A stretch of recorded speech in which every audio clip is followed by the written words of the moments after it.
Hey, come on now. You feel me? All sports, all plays. Yeah. All sports, all plays. All sports, all plays. 365, we making a plays. You talking the game, get you through the days. We're high in the court, the dime in the lane. Variety, topics, living the same. All presentation, sports information. In the airways, taking the nation. All sport, all plays, they work in your faces. Grace at the field, so tie the laces. All sports, all plays.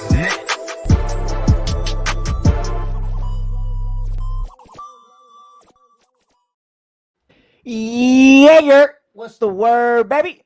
Man, had to do that. Had to be a little unprofessional today. I'm mad excited. First and foremost, I want to say before we do our little introductions and talk about some of the greatest faces that the ASAP Network have to offer, I do want to say to everybody and their mama, Happy Mother's Day. It's a beautiful day to say hi to your mama, whether she's alive or past, whatever it may be, wherever she is. Just give her some love. You know what I mean? That's what you Happy gotta do. Mama's Day. Happy Mama's Day. Happy Mama's Day. Whether you're biological, not biological, stepmom, whether you're just a mom that was the neighborhood mom, happy Mother's Day to all moms out there. Oh God, shout out Miss Ray Lynn. She works at my job with me. That's Mama Ray Lynn right there. But in all seriousness, we are here waiting for Pride, the man of the house. He's doing Donde his thing right está pantalones, Pride? Donde está pantalones? Man, this is getting wicked. But man, it's a beautiful day to be back. It's a beautiful day to be back talking about some basketball, sitting here with the amazing Rob Scott from Chi-Town, X-Sports' newest member. Super excited about it. Rob, how you been feeling, baby? How's that gym life? Oh, I'm feeling good, baby. I'm in the gym. I'm back on the court. I'm back smacking shit up. Let's get it. Yes, sir. Yes, sir. Tone Bone, what's the word? Oh, I'm sitting here. So I know we was talking about earlier how, you too white to be doing things. I'm too white to be out in the sun. I'm recovering from a sunburn currently. I'm also trying to find Rob Scott a medium-sized shirt. That way he can show off the gains of being Rob Too Swole right now. My boy Tony. Looking forward. Still looking forward. But, man, we got a lot of basketball to cover. I just lost $125 due to the four-time champs that did not show up. We got LeBron James versus Steph Curry, a matchup that we're going to be talking about in a little bit. We got Jason Tatum, Game 7, dropped a 50 ball. And Joel Embiid and James Harden only combined for 24 points. And Joel Embiid had the audacity in postgame to say, it can't just be me and Harden. Yeah, I mean... Yeah, he really said that. Yeah, y'all didn't have to respond. Hold on. Give me a sec.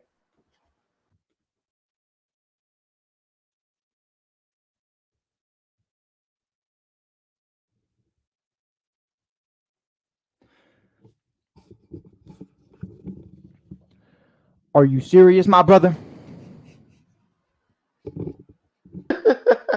Are you serious, my brother? The fuck are you talking? The MVP in Game 7. 15, 8, and 1. Are you serious, my brother? James Harden. Someone who the other day, man, Rob Scott. Can I go off a little bit? Go crazy. Shout out to my boy Isaac first and foremost. That's my dog. We work together. My man Isaac had the audacity to tell me that James Harden is in the conversation and it is a debate that he is the greatest shooter of all time. He had 9 points tonight. So it was already a debate that wasn't going to be had because it's Stephen Curry. That's not even a debate. It's not. But tonight solidified that don't even breathe that sentence. Like, man. Tony, just say something because I have no words for any of this. Because I was told by one of our fellow analysts by the name of the big dog, Joel Hyman, that James Harden has the same playoff capacity as Tony Romo. And man, if he did not show the Tony Romo skill of choking when it matters most. Well, did I say Tony Romo? I meant Aaron Rodgers. My bad. Oh man. Hey, both can be true. Both can be true. That's true. But that's true. No, I do believe in everything you guys are saying. And then I think like the crazy thing for me, and I've said this time and time again, I don't like throwing out the superstar narrative to everybody. And a lot of people killed me when I said I don't see Joel Embiid being a superstar. I think he is a superstar talent. And I never questioned his skill set. I never questioned his work ethic or who he is as a man. But I do question, one, your ability to be available, because the best ability is availability. And two, where are you when it counts the most? And this is just another one of those moments where Yep. I can look at you straight in the face and tell you that you are why this team lost. Boston's a great team. Do not get that twisted whatsoever. But there is not a big man on Boston that should be keeping you to only having 15 points and 8 rebounds. You getting outplayed by old ass Al Horford? And Grant Williams, Are you serious? who you curb stomped 2 games ago, Mm-hmm. literally. But I mean, it's that's. And I just got to say something. Can I go off, y'all? No, go ahead. I got to say something because to my boy Jason McMahon, everybody know him as Jay McLovin. Love this brother, great guy. I have to apologize to him because he swore to me up and down that Jokic was better than Embiid. And I told him, I'm like, no, Embiid is the best center in the NBA. Embiid has been dominating. And he did dominate in the regular season. Right. But Jay McLovin, I got to apologize to you, my brother, because you are indeed correct. When it comes to being there when you need them the most, because nobody last year can say that the Nuggets lost to the Warriors because of Joker. Right.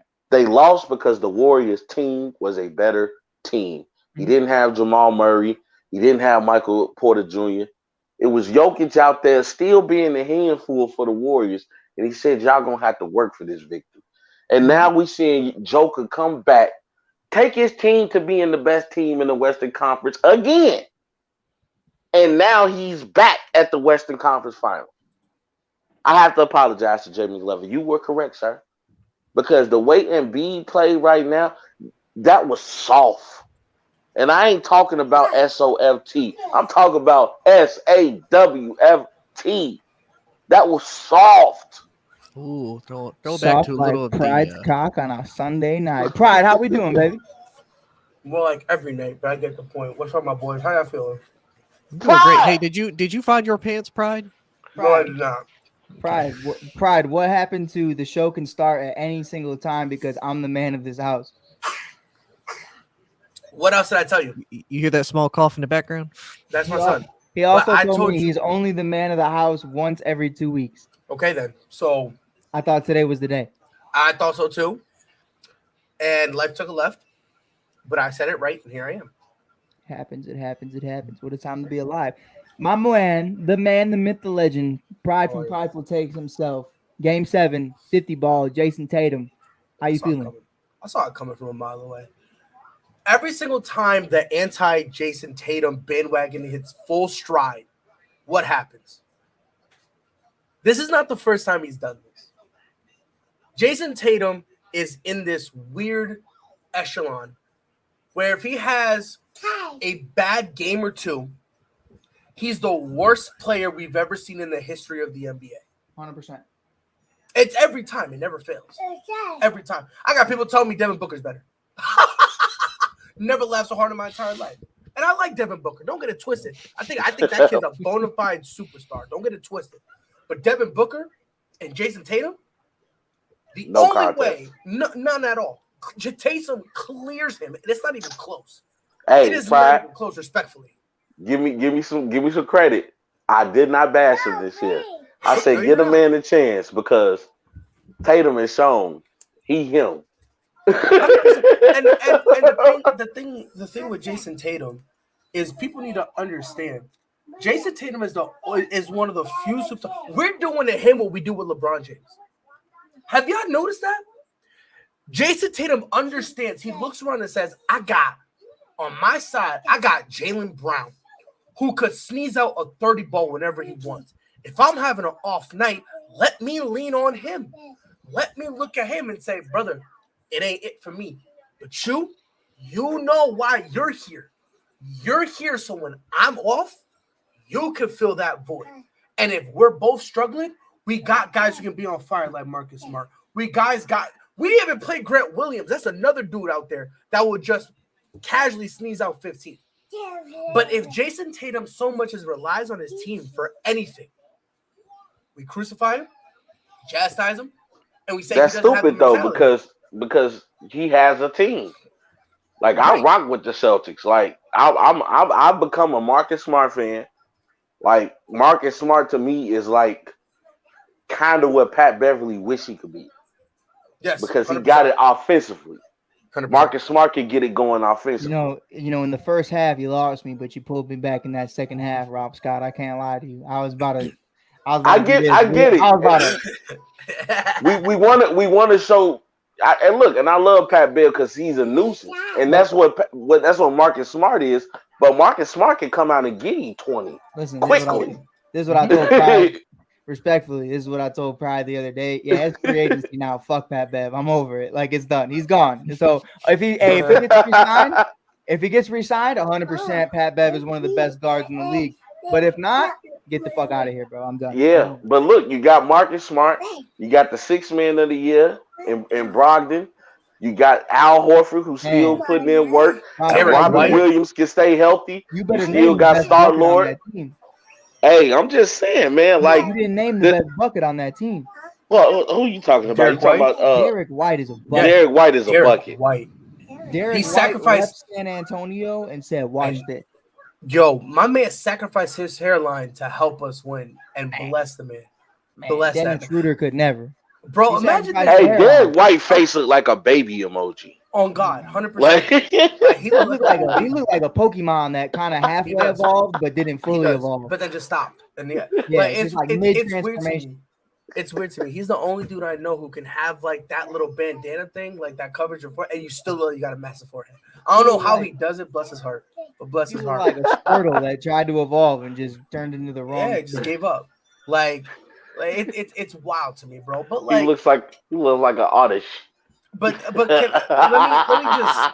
He said, I can't stand you. No, you know what he looked like? He looked like his forehead looks like Douglas.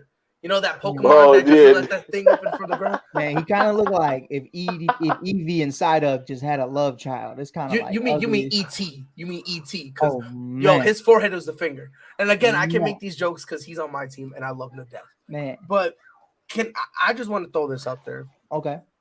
And I think I've been saying this for a while. And yeah, he'll do something, just say and look at me like, you want me to hit you? I don't know what you want me to do. Like yo, he looked like he want me to hit him so he can fight me. Swear to God. Is he gonna try to disappear like Joel Embiid did?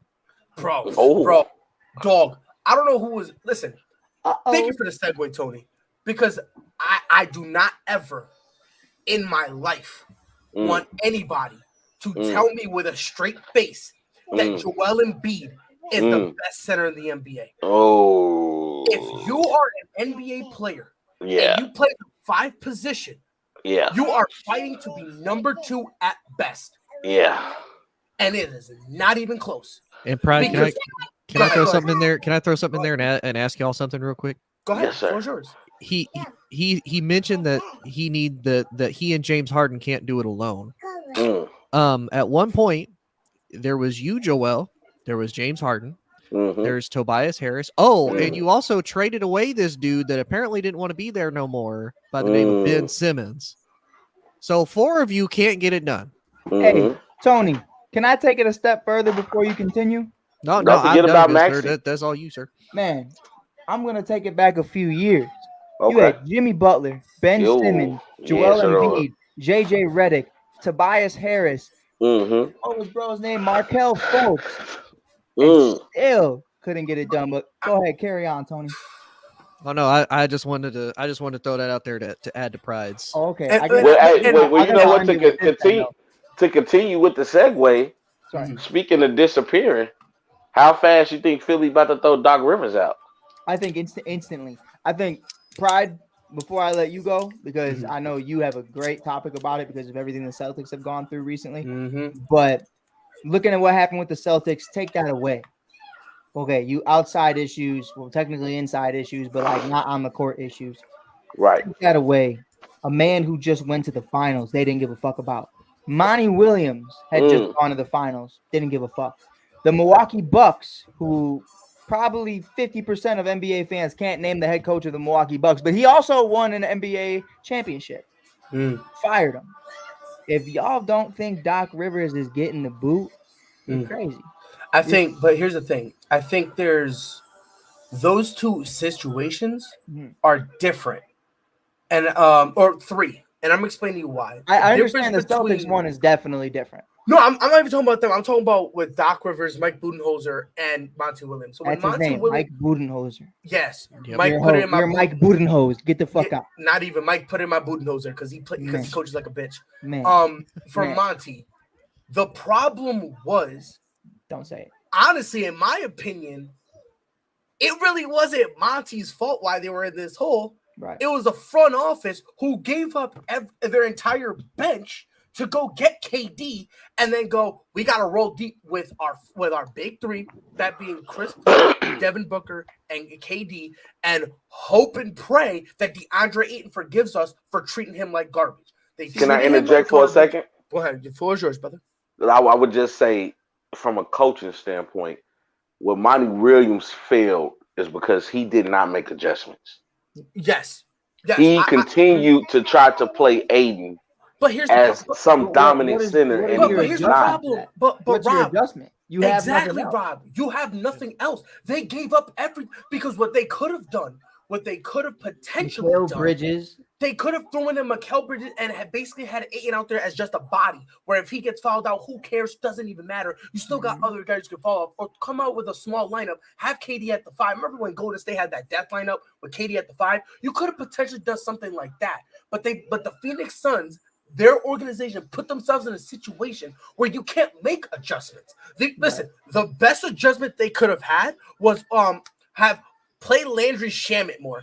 If that's the only adjustment you can make and you are tricking yourself into that adjustment will make a difference. I'll take it. Go throw yourself out a window. I'll take it. And I mean, I think even before the KD trade, and I mean this with respect because I do hear what you're saying about DeAndre Ayton and how they mistreated that situation. But I think what happened and why this season went the way it did was because of how you handled the DeAndre Ayton situation by keeping him. I wouldn't have kept him. You paid first and foremost. You didn't think he was worth what he wanted to get paid. You publicly stated that. Yes. Then you told him that, and then you decided to give him that money after everything. So for me, you could have went so many different directions. An Andre Drummond type situation. You could go all these different ways, and it could have bought Dwight Howard from Taiwan. Man, I mean, come on. I mean, by the way, though, I did see Rush Hour reunited. Jeremy Lin said that, so it's not racist. I can say it. Jeremy Lin and Dwight Howard got to play with each other the other day. It was super dope. I don't know if anybody got able to check that game out because no one gives a fuck. But it was cool. It was cool. And I saw Jeremy Lin comment on Instagram, Rush Hour reunited. I thought it was pretty sick. But man, there's so many big men out there. There's so many different situations this could have went. Again, Mikal Bridges was your X factor on that team. Obviously, Devin Booker is one of those guys that is going to be that guy. You know what CP3 is going to bring when he's healthy. You know what Kevin Durant could bring. You know what DeAndre Ayton's not going to do. He's going to go try to guard Aaron Gordon and leave the real MVP and Nikola Jokic wide open, which made zero sense. Man, Pride, let me hit you with a Dustin fact of the day. This man in the Nuggets series was minus 21 3 times. Cool. DeAndre Ayton. Well, I mean, minus 21 in the plus minus statistics. And here's the problem. And you're this wild. Yeah, and here's the problem, right? Like, I love DeAndre Ayton. I love that dude like crazy. I think right now he's getting the short end of the stick, and I 110% think if you put him anywhere else, my man is giving you 25 and 10 easily. And you know what my rebuttal is to that? Go ahead. Cool. That's my rebuttal because the biggest thing. No, hold on, I got you. I see what you're saying. Me and you said the same thing about my boy in Chi-Town. Rob Scott and I did a show 5 times talking about the same thing until we canceled that bitch because we got so tired of talking about the inconsistencies of Zach LaVine as a number 1 on a championship caliber team. And that's what DeAndre Ayton is. You put DeAndre Ayton on the, like Pop said, on the Indiana Pacers, like it was presumed that he was going to go to. He's a walking double-double because he's going to get those opportunities.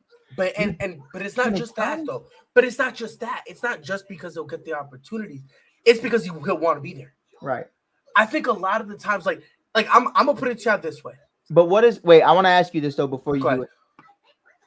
it. When you're this close in this specific moment, at what point do you go, I don't want to be here, but I want to win a championship? That to me is the problem. No. If in the beginning of the year, Pride, if you looked at me and said, Mike, it's preseason just finished, I'm sitting out the season because I don't want to fucking be here, like he said he was going to, then that's a whole different conversation. You did the whole shebang, averaged a double-double throughout the entire regular season. Playoffs come, and you want to argue with Devin Booker and Kevin Durant on the sideline. You want to have issues. And I hear you, but it's like, at what point do you go, fuck it, we ball? Because that's all I want to hear. Well, here's the I'm explaining to you where the difference is, right? Because like you said, DeAndre Ayton during the year was saying, bump it, we're gonna ball. It is what it is. But what does that do? But this is what I'm saying. Right. The reason where it changed is when you got Chris Paul getting hurt. Right. And then all of a sudden everyone wants to show him love. And he's like, whoa, wait a minute. Where's that energy y'all had? I didn't see a lot of people showing him love.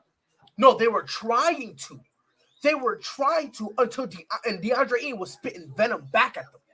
See, what people don't understand is if I'm DeAndre Ayton, don't come to me when your supposed best player Devin Booker's giving you 12 points in 36 minutes. Don't all of a sudden come to me. Don't blame me for that. Don't blame me because Monty doesn't know what adjustments to make. Don't blame me. Don't blame talk your stuff, Durant, I'm just saying, don't blame me when Kevin Durant has a Boston Celtics series 2.0. Don't blame me. What am I supposed to do about that if I'm DeAndre Ayton? What am I supposed to do about that? And my rebuttal to that is, why were you the number one pick? Because I was the number one pick because I showed you what I was doing the past couple of years until I got spit on by this organization and Devin Booker. Devin Booker can't spell leadership. All of a sudden he has a horrible game and now he want to yell at DeAndre Ayton. I feel that. But I'm saying is, first and foremost, I do want to give love to Book, because Book had one hell of a playoff series. I feel like he was one of the best. I wouldn't definitely say that. Devin Booker was doing his thing. Devin Booker was doing his thing. He was doing his. Listen, the percentages is tricking you because he had what is that? First game he shot like 70-80%. Solid. It was one game that he went bonkers. Since then, my man has been If y'all thought KD was bad, Devin Booker ain't been no better. Devin Booker been going crazy, and I had to give him love. I had to give him his flowers. But, I think the big thing for me is really looking at it for what it is, man. It's one of those conversations where this team's a big what-if team. Like, and Pride, throughout the entire playoffs, I'll read you the points per game for Devin Booker, man. I mean, 38, 45, 30, 47, 27, 35, 47, 36, 28, and the last game was 12. And I get the 12 in an elimination game, but throughout the entire team, he averaged 28 points per game, shooting 49%. I mean, the guy from three was shooting 35%. And I think when I really look at that, and I look at him and I look at versus Kevin Durant, and if you don't mind me being a little stat guy again, I can do that for you right now. Looking at Kevin Durant, it's kind of like, I can't say anything about Kevin either. He averaged 30 points per game, 25, 28, 30. No, yes, you can, because Kevin didn't do that. He did not do that efficiently at all. And I hear what you're saying, but when he didn't do that efficiently at all. Like, they took advantage because you got two scores out there, and honestly, that's what it was. But when we talk about leadership, bro, like, Kevin Durant's mindset is the reason why he's not considered a top 10 player of all time, if not even being in the GOAT conversation. Right. With the skill set he has, Kevin Durant should be a perennial NBA Eastern Western Conference Finals contender. Tony, is this like? I'm just being real. No, I didn't do it. I said Tony. No, that's T-Dog. Yeah, that's T-Dog. It's got to be T-Dog. But no, honestly though, man, and Devin Booker doesn't have that mindset either. Devin Booker is about I'm gonna go out here and get these buckets. Right. I don't Listen, think Devin Booker mean- has the mindset of let me rally this team together because they need me right and now. I mean this respectfully because I don't like to always bring up the Kobe thing, but I saw a tweet the other day that said Jimmy Butler is who Jason Tatum and Devin Booker think they are. And That I is mean smoking herbs. I don't Smoking herbs. Who wants think a it's downgrade? smoking herbs. I really Who wants don't. a downgrade? Like Who the wants to mentality, downgrade? they're speaking on the mentality of it, and I think Jimmy mentally is that guy. I think No, where the issue is Jimmy's athletic ability does not. No, his you skill. know, Let's stop. yeah, Come on, it stop doesn't. it. Stop. Yo, Rob, let me ask you a question, Rob. You lived your whole life doing 5G. You go back down to 3G? What are we doing? No, but that's what I'm saying is like I think. But when you talk about the mentality of it, Damn. I think that Jimmy definitely has that mentality. But where Devin Booker, man, I question that all the time. I question that all the time because I'm like, man, you bring in Kevin Durant and say it's Kevin's team. That's kind of fucking wild to me. Hey, I mean, I don't. But no, I don't have better a man problem. than me. Better I man don't than have me. I don't have a problem with him saying that. I do. I really don't. I do. don't have a problem because the thing is, first of all, who's better, Kevin Durant, Devin Booker? KD clears, and it's not even close. DeAndre Ayton. 100%. DeAndre is the best player on that piece of shit team, on that poverty of a franchise. But Kevin Durant is, in my opinion, what, a top 5, top 4 player in the league right now? Possibly. I think he's top 5. I think he's top 5. I would put him at 4. If you want to put him at 4 or 5, that's I'm with that. But me personally, is Devin Booker in your top 5? If anyone says no, you either don't know basketball or you're a delusional Suns fan. No, 100%. But I think when you have that understanding, right? And this is how I'm gonna break it down for you. This is me trying to make it make sense. I'm gonna bring it back to the golden days, baby. The days Rob Scott was running around drinking bottles of Henny every April, May. I think the beauty of it is Kevin Durant goes to the Golden State Warriors and Steph Curry looks at you and says, "Listen, bro, you might outscore me every night on the box sheet, but this is my team." But that's not what happened, though. That is what happened. No, it's not. Steph was still the leader of that team. No. That's the words I'm trying to. I think that's where our miscommunication is. I'm telling you, the leader in that locker room is still and will always be Wardell, Steph, and Curry. No, and I think that's not what we're talking about. Look, that's not what we're talking about. But that's what I'm talking to you about. I think you misunderstood me. That's what I'm trying to say. When we on the sideline, and you let me know if I'm out of pocket for saying this, right? I'll let you know. Go ahead. So you got KD. KD's the one who initiated the whole thing with DeAndre Ayton, and Devin Booker barked back. He gonna take KD's side, and they go tag team Ayton. If I'm Devin Booker, hey man, shut the fuck up. I tell KD stop talking. But you gotta understand. Because that's my teammate. But Mike, no. That's where you're messing up though, because you're looking at it from a third party. You got to look at it from Devin Booker, who cries when he gets double teamed in open gym. I am the party. Like no, but that's what I'm saying. Like we also got to remember about something about Devin Booker. Like, but that's what I'm saying. That's where the leadership qualities to me. I'm like, but he's never been a D-Book ain't that guy. Let me put it to you this way. I think we're agreeing. He's not. No, 100% we are. 100% we are. I've never in my life ever said Devin Booker. And Rob, you and I when we went back and forth about the whole Devin Booker thing. I never once in my life said he's a leader. Right. Because you just said he's a superstar. Yeah, he's emotional. That's always been his problem. He's not a fucking superstar. No. Yeah, shout out Bad Bunny. I wouldn't. Yes, sir. That's my boy, yo. But here's been my problem with Devin Booker. This is the only issue I've ever had with him. This man plays with the emotional discipline of me. Right. Like, that's bad.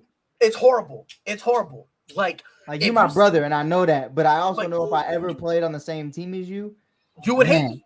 I'm gonna have to pull you to the side like 3 times a game and say shut. Yeah, because like I'll be honest here, especially competitively.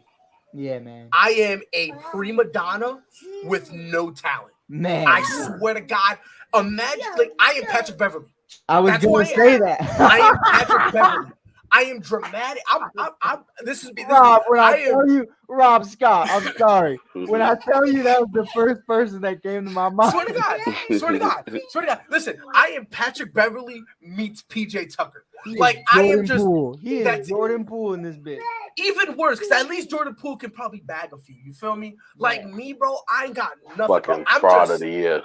dog. I'm standing in the middle of the court, and if my guy scores, I'm looking at somebody else. I'm playing the guard position, and he hits a three. I'm looking at my center. What are you doing? Step up. That's me.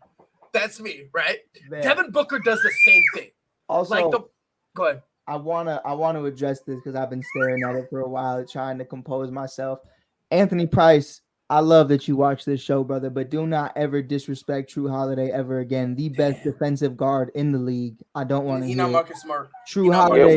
why did you say? Why did he say he the Drew Holiday? No, I know why he said that. I don't why, because I Drew think, Holiday, hey, to Pride's point, to name another Boston Celtic, just like Jaylen Brown can give you 30 any night. He just chooses not to. He facilitates. He is one of the best defensive guards. And Pride, I would argue right now, first team All NBA defense, he is one of the best defensive guards in the league. So I do want to say, I don't ever want to hear that ever again. Maybe he doesn't get the MVPs. Maybe he won't be as glamored and overall adored as James Harden will when it's all said and done. But if you told me what kind of player would I want to be, True Holiday or James Harden, I would pick True Holiday 10 times out of 10. That's my personal opinion, but that's just what I stand on. I mean, Drew Holiday got a ring, so I all I'm saying is I want to show up in the playoffs. James. Oh, did I say that out loud? Wow, that's tough. That's tragic. Man. But listen, here's my thing. Like, and here's my thing about James Harden. Here's what I genuinely, and I said this like when and my problem with James, he's not a guy who when he's cold can find the stretch. What I mean by that, I think it was game 6. I think it was game 5 or game 6 when Jason Tatum was cold for 3 quarters, couldn't find it. But there was just something. I think it was in the 3rd quarter. It was game quarter. 6, 4th quarter when he went crazy. And he just said. But the thing was though, 1-3, and he started going bonkers. That's the problem with James Harden. James Can Harden doesn't have that. Let me give kudos to your guy real quick, Pride. Oh yes, sir. Because Jason Tatum did a true Mamba mentality thing. I remember back when the Lakers were playing the Celtics in Game 7 in 2010, and No, we're just not going to talk about that there was a car. I'm standing outside, but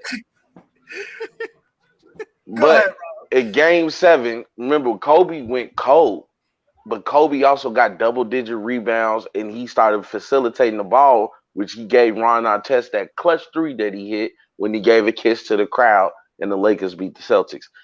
The Jason Tatum did the exact same thing. He said, "I'm cold, but I'm gonna stay engaged in this game." Didn't he have like 19 rebounds? Yeah, like, and that's what you're supposed to do. Like James Harden reminds me of Julius Randle. Like if his shot is not going, he is not engaged. He's not engaged. He's not engaged. Wow. That's probably the most brutal thing I've ever heard you say. That's and right here, the crazy part, I'm saying it's brutal. I am scared to disagree, though. Not even gonna lie to you. I fear disagreeing with that. Swear to God. Wow. Oh, but you notice though, when James Harden is not hitting shots, he's not engaged. He's not engaged. It's either he's gonna dude.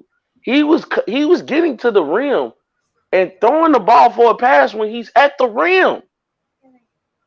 I'm like, going for a layup, dude. Let this sink in. Let this sink in. You traded away Ben Simmons just to get at Ben Simmons. Let that sink in one time. Let that sink in one time. And I just want the record to show real quick. You call what I said brutal? I mean, but you're right though. Like there were moments where it was matter of fact this game. He went and tried to kind of do like a step back mid ranger, and he wanted to pass it, and he just threw the ball out of bounds. Dude, I saw him get to the rim for a layup. Even the announcers are like, "Why he didn't lay up the ball? Like you were at the rim." Like Mark Jackson, you're at the rim, guy. Yeah. Speaking of which, Doris Burke, she should just get fired. I've never in my life heard someone be a glizzy goblin Wow. for a dude who's having a dog water game. Like every time Jason Tatum missed a shot, she was disrespecting him and going bonkers. And she's out there going like, James Harden is still a very elite player. Remember what he did 8,275 days ago? You Hold know, on. What he did 8,270 days Like- ago in the regular season. yeah, like this bitch was fucking glizzy gobbling this Wow. motherfucker. For like the last 3 years, this man played like shit, bro. But said this bitch. But my fault. I had to get that off my chest because I used to like Doris, but now the more I listen to her, the more I'm just like, fam, can we bring back David Aldridge? Can we just bring back somebody else? I'd rather listen to Dead Air. I'd rather Man. just listen to freaking like shoes squeaking. Man, you remember the bubble back in the bubble when all you heard was just the floor? That I shit want was. that. It was I want honestly, that. it was a I miss it. beautiful time. miss it. Bring back Marv Albert. Yes, Man, Matter sometimes of I fact- play 2K and watch the cutscenes just to see Dave Aldridge. that's it. That's it. And then I quit. I quit. He did his pregame thing, and then I quit. Yeah, just cancel match. But I will say this though, when it comes to James Harden, bro, like, and I said this when he got traded to Brooklyn, and I said this when he got traded to Philly. Right. If you cannot, James Harden, do you want to know what James Harden really is? This is what he is. Not He clutch. is a less athletic Russell Westbrook. If you cannot build Ooh. the entire team around him and have it so revolve solely around him, and he can just make every decision every time, no matter what, you see how expendable he becomes. No, and you know see what? just how, I don't want to say mid, I don't want to say that, but you start to see like, Right. man, this dude, if he can have it his way, he looking like the end of his Houston tenure when my man put on 30 pounds. Right. And you know what, though, to your point, and I think that was exactly where I was actually going to go with it. I'm really happy you brought up Russ because James Harden actually got interviewed, I believe it was a couple weeks ago. I don't remember exactly who it was. Maybe it was Malika Andrews talking about, what he thinks the end of his career is going to look like. He said that he sees a ring in his future. We're going to ignore that for a second. Mm-hmm. But the big part of what he said was he feels like that he's not appreciated enough into what he did and what he's currently doing. And that when it's all said and done, he knows that people are going to look at his career and go, he was a lot better than we gave him credit for. And here's where I'm going to say I agree with you, Pride, is because I believe the same thing's going to happen with Russell Westbrook. Years from now, when we look at the stats and we look at the highlights they show us and that they provide for us to remember these guys, because I've never seen one negative Bill Russell highlight, one negative Wilt Chamberlain highlight, but I'm sure they're out there. But when you really look at how many bad highlights there are of Russell Westbrook towards the end of his career or James Harden towards the end of his career, it's not going to tell the full story of what they did. Now, the stats, the most all-time triple-doubles, Russell Westbrook, Hall of Famer, if you look at the stats. But it's not going to tell the story of what he did with the Wizards, what he did with the Clippers, what he did for that one day in Utah, or what he did for the Lakers. And with James Harden, the whole story of what he did in Houston, Hall of Famer. But it's not going to tell the story of who he was in the beginning at OKC, which is not who he was in Houston. It's not going to tell the story of what he was doing with the Brooklyn Nets and how he quit on them. And it's not going to tell the story of how you were honestly, and to Pride's point, pretty mid with the 76ers. And I'm not gonna lie, to me, much to Pride's point, when he was talking about how if James Harden really can't have it his way, then he's out. To me, the moment that James Harden was broken was that last series against the Warriors when CP went out. CP3 went out, and he knew that it was over. Like, we have not seen the same James Harden since. We've seen flashes, but he's not been the same. And honestly, like, you think about it, when he had to go to Brooklyn, when he had to go to Philly, he's not the number one anymore. That's how I felt, Tony. I felt like Brooklyn. I mean, I think the breaking point was initially, I felt like it was that Houston situation where CP goes down, but I felt like he got rejuvenated almost, like to Pride's point, almost immediately. The fat suit came off. He looked great when he first got to Brooklyn. It was, and I hate to say this because that's my guy. It was Kyrie that I think that ultimately just messed up James Harden, because he was like, you know what? This is potentially the best team I've ever played with, and I still didn't even sniff a second round or a conference final. Well, I'd say it's hard because, if I'm on a team like that, if I'm on basically could we could probably say it's safe to say that's like an all-star team, right? Like that's Oh, man. probably Right. one of the best lineups you could throw That's out the there. Monstars recreated.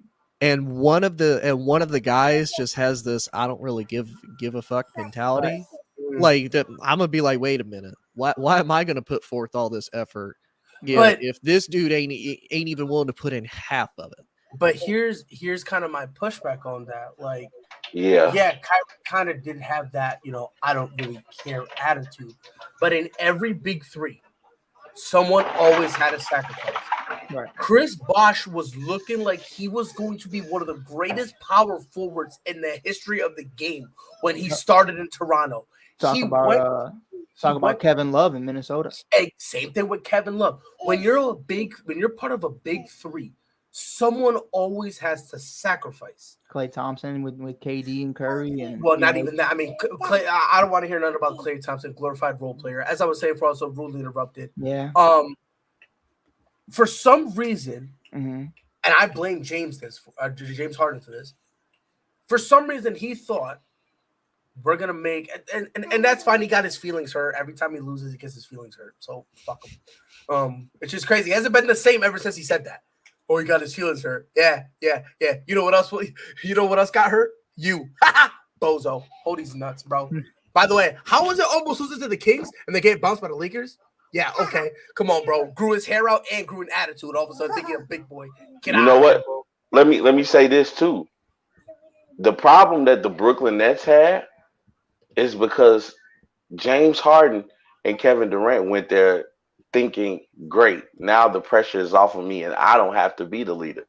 The only person that went into that situation thinking that they were going to lead that team was the leader that you did not want to be there, and that was Kyrie. That's where they failed. I thought you were going to say Steve Nash. No, it was Kyrie. Kyrie was the only player with the mentality of this is my team. Yeah, right. Which is true. Which ironically, you needed someone to step up. To Rob's point, the wrong person stepped up. So when the wrong person stepped up, you're kind of like, okay, let's have somebody else. And then you look around and you're like, oh, no one else can. What do you guys think about? All right, so I want to throw in a hypothetical here. This isn't what if Klay never got hurt? This is no injuries included in this. COVID never happens. Do they win a championship together by now? Ooh. Do they beat the Milwaukee Bucks? That being the big three in Brooklyn, and obviously KD, Kyrie, and Harden. Who? No, because you got to remember. You got to remember a massive part too about that. No, they don't. They don't. Not only was it the leadership, your big three's bodies was breaking down left, right, and center. And pride. I thought you were going to go a different direction. They were putting up 130 points a night, and they were giving up a 150. 100%. Mm-hmm. I say, they couldn't play no defense. Like, and mind you, it was a very short, span. It was only 16 games where we can actually calculate that, but they were giving up so many points offensively that it was insane. Well, and plus, I say no too because you look at Kyrie, with the exception of when he finally won the chip with Bron. When has Kyrie really fully been committed into a team? Watch your mouth.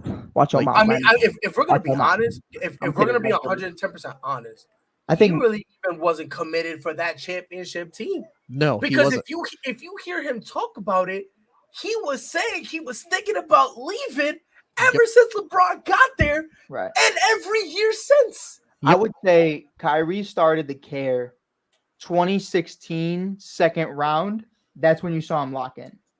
And that entire season, I didn't really see him lock in. No, lock in and care are two different things. No, that's what I'm agreeing with you. He was not there emotionally. And you don't have to be one. Like you could just show up and hoop. That's fine. Right. But he did not want to be there until back was against the wall. The media started going crazy. Uncle Drew movie just came out. All this other stuff was just coming out. Kyrie was peaking as a superstar and as a Hollywood type face. And I think he understood that. And it was like, if I'm going to get my ring, it's going to be right now. And I'm going to do whatever the fuck I want to after that.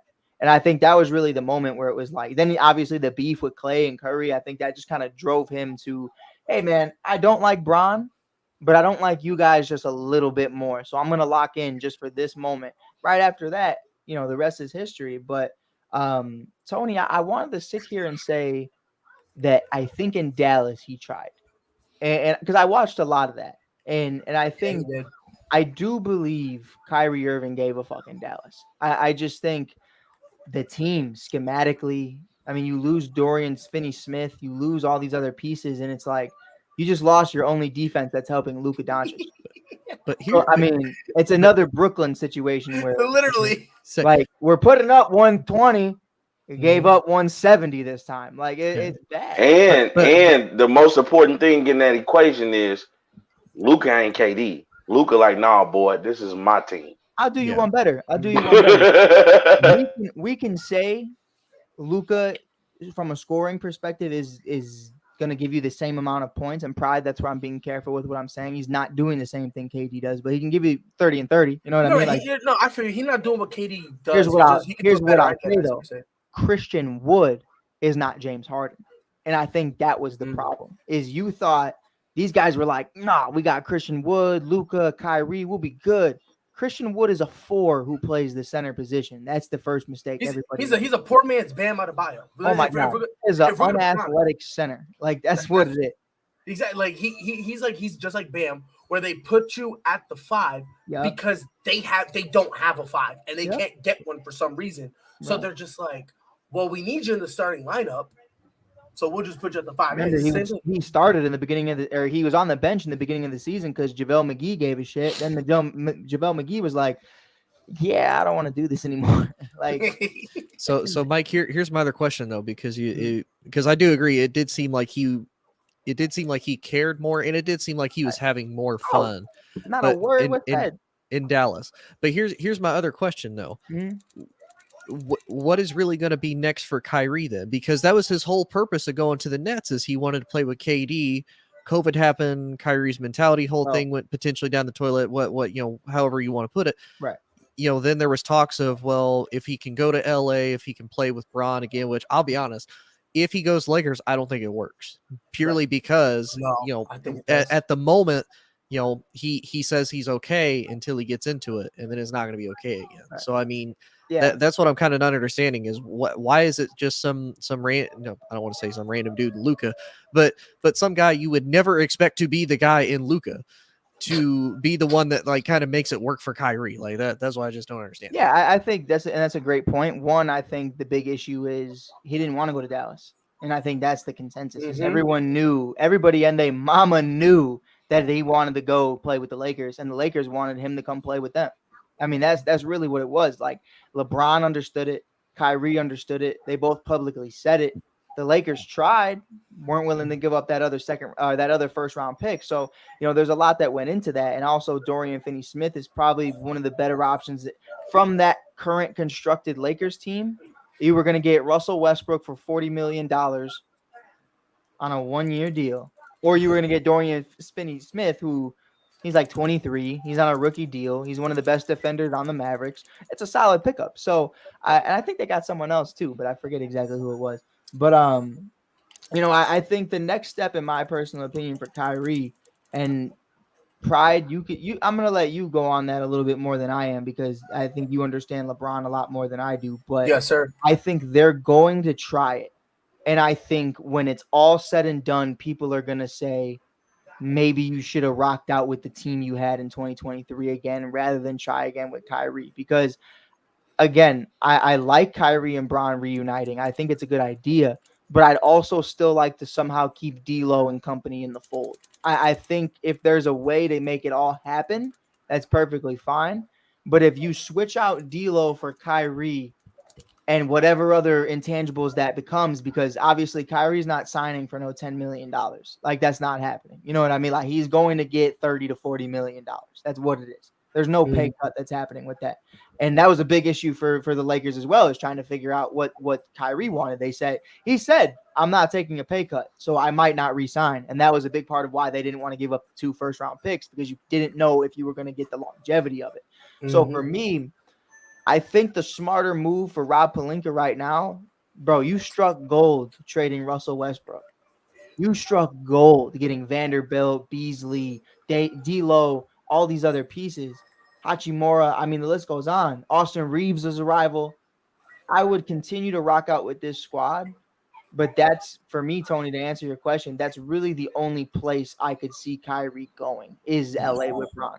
I don't like. I couldn't sit here and tell you, oh, it's gonna be the Denver Nuggets because this, and this. Like, there's no other. Like, Kyrie said it. I really don't want to play with any other team other than the Lakers, and that's all I can really go off of right now is that team. I don't see him going to play with the Clippers and Paul George and Kawhi because that's gonna put a lot more pressure on Kyrie once those two knuckleheads get banged up again. And I'm pretty sure at this point Kawhi Leonard's probably finna retire. no, yeah, it's. I mean, the fact that you're saying that is, you know what I mean? Wild. Like, yeah, it's like there's truth to it because it's that bad. Mhm. But yeah, I think the Lakers would probably be my choice. If not, Rob Scott, the Chicago Bulls are probably in question. You need another point guard. You guys would be absolutely. If you thought it'd be worse, now it'd be even worse if you end up getting. Well, let me. I'm not trying to turn it into a Bulls thing, but I actually have thought about this, and there's a way I think it works. Top two defenders on the team, obviously Alex Caruso and Patrick Williams. So what I would do in that situation, I'm gonna start Kyrie at the 1, Alex Caruso, who just made NBA All Defensive First Team. Shout out AC. Had to give him some love because that's the only fucking thing that happened for the Bulls this year.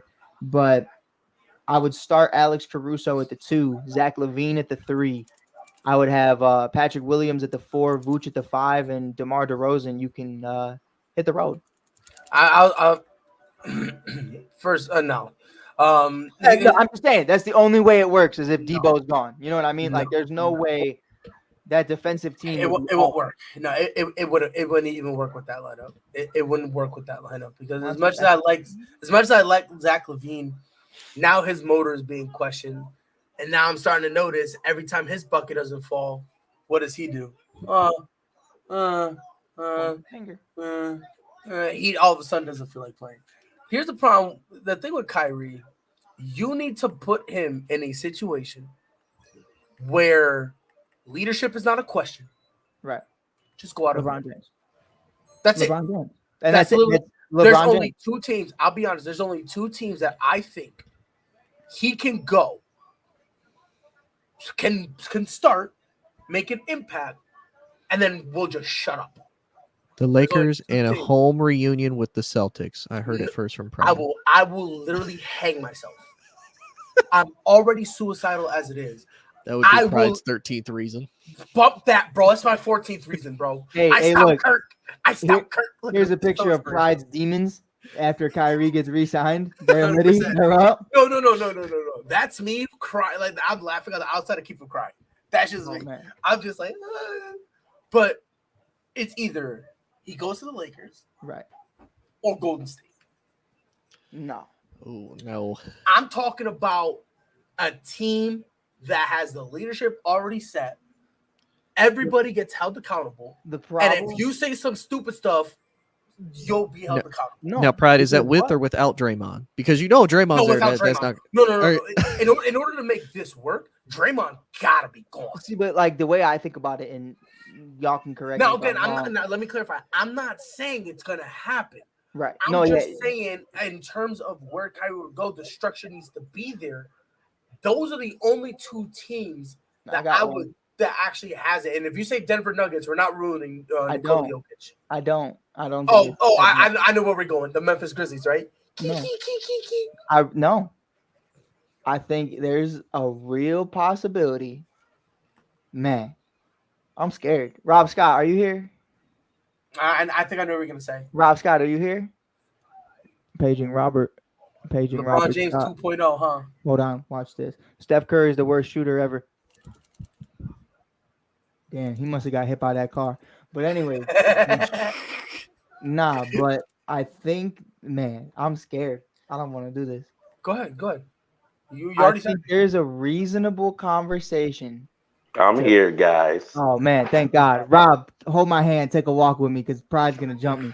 Holy shit. Rob, do you know what we were talking about, Rob? Yeah, about Kyrie. I'm listening. I was washing dishes. Okay. You just teleporting everywhere today. But so listen, because these two still have an amazing relationship. Uh-huh. Phoenix? CP is on the way out. I don't know about that. Kyrie, Devin Booker, Wait. and So, Kevin Durant. so I so don't you just know. replaced Devin. So you just replaced You're James Harden with Devin Booker and just put him on the Phoenix Suns. Yeah. No, but Tony, but Dude, tell me tell me that's not the most KD Kyrie thing to happen. no. Is it doesn't work there, and they're so toxic that they're It gonna would not blame work. Brooklyn, and they're gonna say, "But we could do it here in Phoenix." No. Because look at the It would financials. not work, sir. I'm not saying no, but Rob, that's the point. I'm not saying it would work, but I'm saying it's something that I think the Phoenix Suns would take a chance on. No, they would not. No, I they would think they not. would. I'm gonna tell you this right now. If you're willing to, if you're If willing this to new trade management- Mikal Bridges and company for Kevin Durant, That's different. it's not. Kevin Durant was in the MVP conversation And before he got hurt. But here's also what Kevin Durant is in the conversation of: playing with a team and then folding That's right now. away and saying, "I want to get the fuck out of here" every time. Wait, no, hold on, time out. When you shit said gets Kevin rough- Durant? Kevin, what's his No, middle name? You're Rob? smoking herbs. You're How? smoking herbs. How? Okay, first of all. Go ahead, Dan. Go ahead, How, Dan, with your how bad long stuff. was he with? I can't believe you got me defending Kevin Durant. No, how go long ahead, was he Dan. with OKC? And what happened when it got tough? It's been tough for like what 6-7 years, and he still voted out. Because don't do Yes. that. Because no, bro, hold on. Don't do that because he was riding the fucking wave. This man was on commercials. This man. For how long? Hold on. For how, no. Tell me how long first. They go to the finals. Hey, it's a young team. We're This not man's mad. crazy. Just like the Celtics. Just like with Jason Tatum. You weren't pressed that they lost in the finals. You were upset, but you weren't pressed because it's a young team. No one hoed him for it.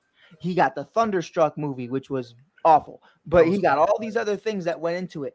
And it's like the biggest thing for me was Kevin Durant had shit sweet. He had the most endorsements. He had the most clothing brands. He had everything going. Then that Warriors series happened. He blows the 3-1 lead. Shit got tough. He left. Pride, I'm going to stop. But when I stop, you can go on. All right? Uh-huh. So he goes to the Warriors. Shit's sweet. Finals MVP champion. Finals MVP champion. Draymond gets his feelings hurt with him. He leaves. Check this out. He goes to the fucking Brooklyn Nets. This was really the only time I ever looked at Kevin Durant and said, that ain't on you. You know? That ain't on you. But then he says, I'm requesting a trade. They told him to go fuck himself. He sat quietly. Cool. Second he got an opportunity, gone. They didn't blame him for it. Not blaming him for that. But the first two times, everything in OKC was sweet until that 3-1 lead got blown. No one was mad they lost in the finals. No one was mad at him early on in his career. He was honestly one of the most beloved players in the league. Like, being real. But when shit got tough with the 3-1 lead, boom, going to the Warriors. Wins with the Warriors. Oh, man, Draymond doesn't like me. Oh, man, Steph doesn't have my back. Oh, man, Clay's not even there. Man, I'm gone. No. So what I'm saying is, No, you trade hold on, for a time guy, out. though, No. that you know isn't afraid to dip. That was my point. I'm not saying KD's a bitch. I'm not saying KD's out here snaking people. I'm just saying you traded your future for a guy who's been on 4 different teams in the last 5-6 years. And that was my point in saying you are willing to do that. No. And you're willing to take a chance on Kyrie Irving over Chris Paul. No. Smoking herbs. Hold on. Time out. Go ahead. Yo, Rob, you hear this foolishness? I do. I'm gonna put up my side. Go I ahead. want you. Let me know who's crazy. He bailed on OKC, but he was riding deep with them. What people forget to mention, because again, revisit this history. When they blew that 3-1 lead, no one blamed Kevin Durant. The blame was on Russell They Westbrook. blame Russell. It was literally Russell Westbrook who took every single inch of this 8-inch blame, bro. Man, Like, he took it real all. Because Kevin quick, Durant real had to quick. come out and defend Russell. Real quick, Pride. Go I ahead. just want to Go ahead. praise you for just growing as a man and as an individual. Because when you said that 8-inch and I was waiting for something else, Yep, I this grew man up, said, Rob Scott, this man said blade. I almost had an aneurysm. I promise you. bro. I've grown. But I'm telling you, bro, like, Had me like, it was but that 3-1 lead, everyone blamed Russ. right. KD was scot clean to the point that KD would have to come out and try to take some of the blame. And when him try to take some of the blame, nothing. So then he leaves. He leaves and goes to Golden State. Draymond calls him the B word. Okay? Draymond calls him the B word. Clay tells him to get over it. Steph started icing him out. The coach, Steve Kerr, starts saying stuff we won before him. The owner at the parade is saying that Steph, that Clay, that Draymond have been here, and he's making jokes that KD was just along for the ride. You name me one other player who will be in that situation and be like, yo, why am I here? Yeah. Just like we said about DeAndre Ayton. If you ain't showing me love, why should I send you a heart emoji? No, baby. Baby. Period. Period. But So I'm saying, so he leaves Period. I to mean, yeah. so then he leaves to Brooklyn, right? He leaves to Brooklyn. Mind you. We're talking about a guy who spent years with each stop he's been at. Let's just throw that one out there too. So let's not pretending that he goes there for a year and goes, he didn't do what James Harden did, which he went there and didn't get traded the same year. Yeah, let's not pretend that's what KD's been doing. KD tried to write it out with the Brooklyn Nets organization, but then they eventually ended up seeing things. They were on two different pages, forget two different books, forget two different libraries. They were looking at the relationship. They were looking at the relationship so different, so absurd that they had to move on. They had to break up. And I will give KD some of the blame on that because they wanted him to be a leader. They wanted him to be a leader. Right. And KD not a saying, leader. Right. KD is saying, yo, that's not me. And then Brooklyn is saying, hold on, but you sold us this, right? Right. So if you want to give him a little bit of blame with Brooklyn, that's fine. He then asked to trade. See, I won't do that though. And that's fine. But I really can't. But if you don't want to, that's fine. That's Like, okay. can I ask you this though? Like, because I know we're not arguing here. No. Yeah, this is just conversation for everybody. Yes. But, as a leader and as a man in 2020, now I think there's starting to become a different conversation where everyone's just trying to go back to the way it was. Everyone's like, man, fuck it, just get back into work. No one cares. COVID's not real, according to the U.S. government, and everything else is just that's how everyone feels. Like everyone's over it. And it's still around. It's still something people need to be precaution of. It's a whole different thing. But at that time, as a man, I can't look at Pride and say, bro, I need you to get this vaccine. Especially when Pride, like Kyrie, has these religious beliefs now and he's converted and there's all these other different things, the Muhammad Ali conversation of it. You kind of look at that and go, I don't even know how to that's something no one's ever had to deal with. That's something no one's ever had to handle. And I'm not trying to say that, KD's one of one when it comes to that situation, but he really is. Because I can't sit here and tell you, bro, you need to put whatever this is into your body, inject this into your body. We don't really know what it is, but take it. And if I'm KD, I understand Kyrie as a man at that point in time. And I go, if I say anything, it's just going to make things worse. Mm-hmm. So I go, I think KD did the best he could with what he had. And I think the only part where he failed was letting Kyrie and Harden get into that beef at practice. I think that was where it was. And again, it's not his fault that they're two grown ass men, but as the leader, knock that shit off. You know what I mean? Like, what are we doing? And I think that was just for KD. It was kind of like, you know what? I'm sick of it. Y'all do what y'all got to do. And that's really what it came down to. Which again, I understand that. Like I said, I think the whole tenure in Brooklyn, you can either give him some blame or not. Like I said, I said this before, and I'll say it on my dying breath. I give 90% of the blame to the organization because they allowed them to be idiots and do all this dumb stuff. They allowed Kevin Durant and Kyrie Irving to come out and go, yeah, we don't need a coach. Especially when you hired the worst coach that's ever coached. Like, if we're going to be honest, right? So it's wait, the worst coach that ever coached that previous to that never coached. Like, do I got it? Yeah, you got it right in the head. Yeah, like JJ Redick to the Raptors, right? Lols. But for me, it's like I don't get this label of calling KD a quitter because he's tried to make amends. Right. He's tried to be there. But we all knew when he went to Golden State, no one expected him to retire there. Nobody was like, oh yeah, he's gonna spend 7, 8, 9, 10 years there and then call it a career. Right. No one expected he did. Nobody expected him to leave too while they were still on top. Right. I expected him to stay a lot longer than he did. I didn't. I didn't think. I thought that they were gonna have like 2 years of not winning, No, and then he bounces, no. kind of like LeBron did in Miami. No. Well, it wasn't even 2 years. It was. They won 2013. Oh, it was 1 year. You're Yeah, right. because he was there for 4 years. They lost to the Yeah, Mavs. they had lost the in MVP, 2013, and he was then they out.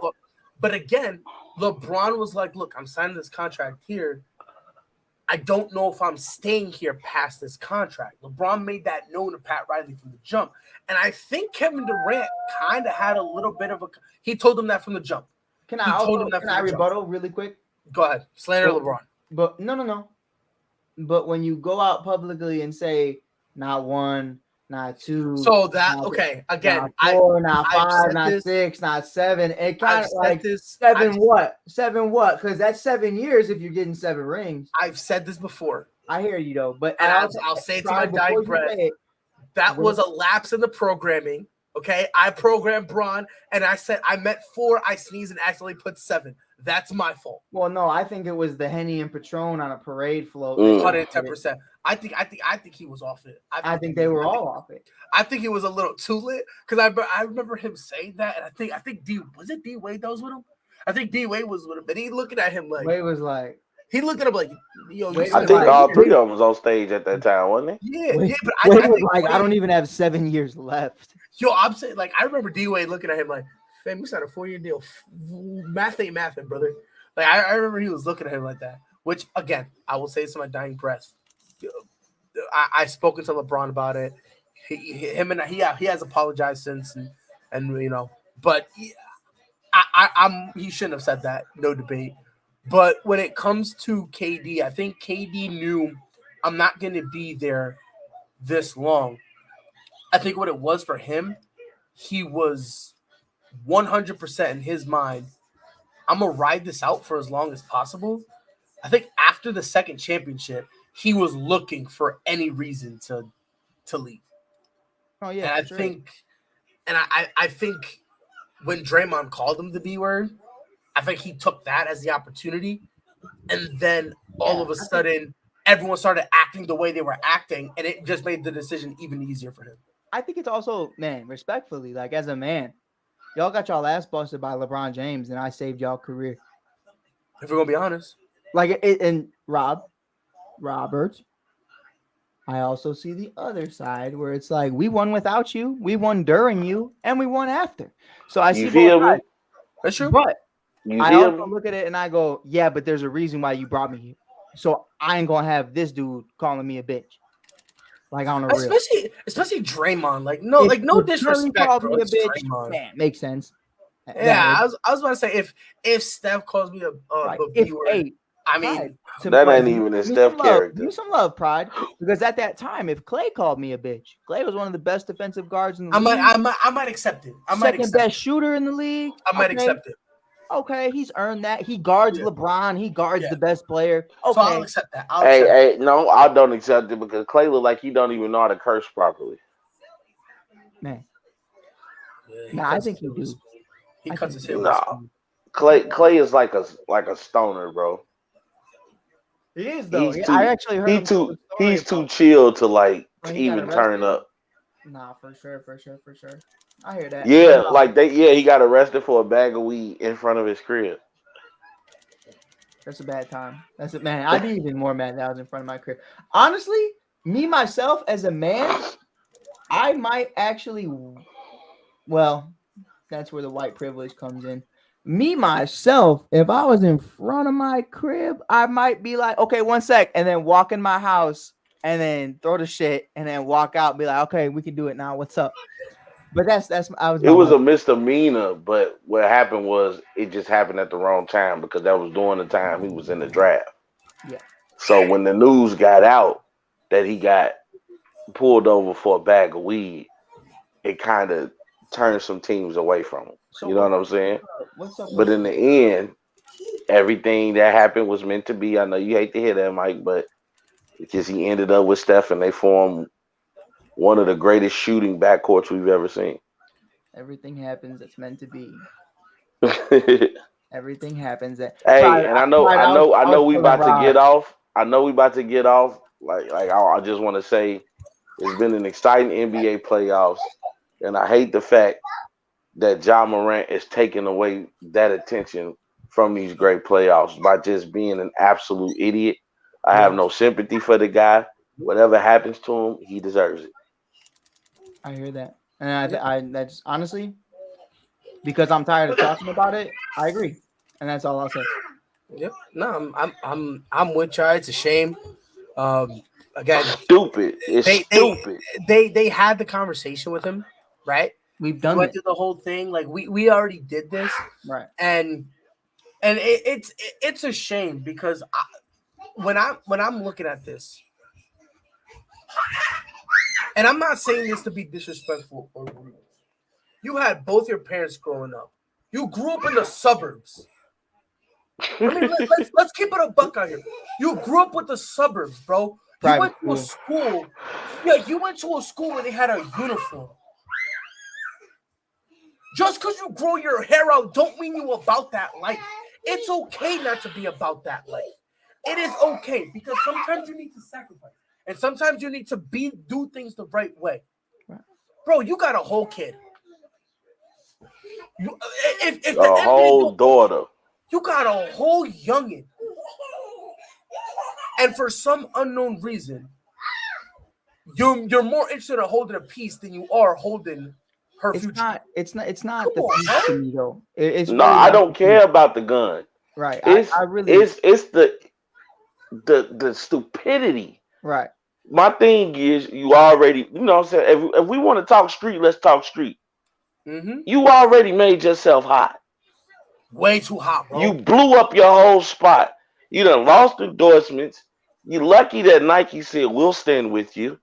We'll put you in some rehab or something to let you talk. Like what rehab do you need for holding a gun? You know what I'm saying? But you had people making excuses for you. I don't care if you got a gun. Right. In some states, it's legal to have a gun. In some states, all you need is proper license. My thing is, you know that it's a bad image. Or you And can I just don't want to do hear people talking about he a grown man, he can do whatever. You are throwing away millions, bro, right. because you want to prove to the world that you can do what you want to do. And to Rob's point, I think again, I grew up in it. We grew up, me and Rob, in a city where, to Rob's point, whether it's legal or not, we got it, and that's what it is. And I think the big part of it, Rob and Pride, you said, would you rather hold your daughter's future or a gun?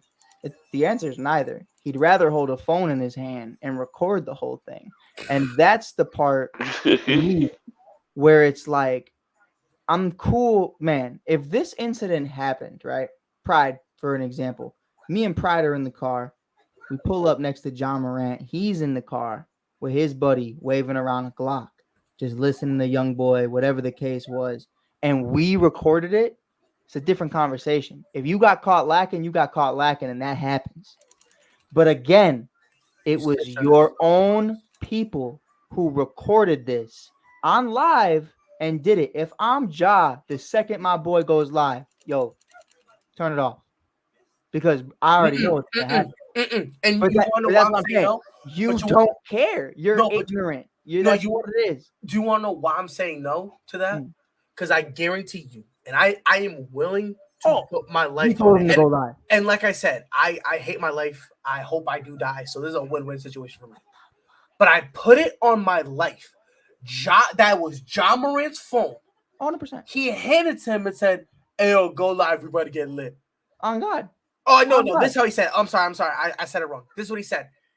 "Hey, Clarence, go live. We're going to have fun." Yeah. Swear to God, that's what happened. And then when it was You're so over, ugly, bro. as soon as it was over, he was like, "Gee Willikers, man, this was fun." He sounded like Carlton from the Fresh Prince of Bel-Air. He said, gee Willikers, Nike's calling. I don't know why. Be like, Instagram.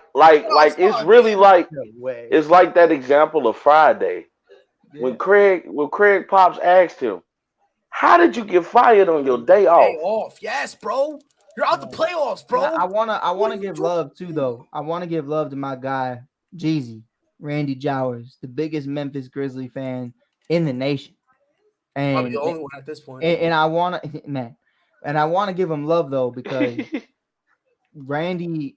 Randy's that dude, and I have such a great relationship with Randy on more than just a working together level, sexually, of course.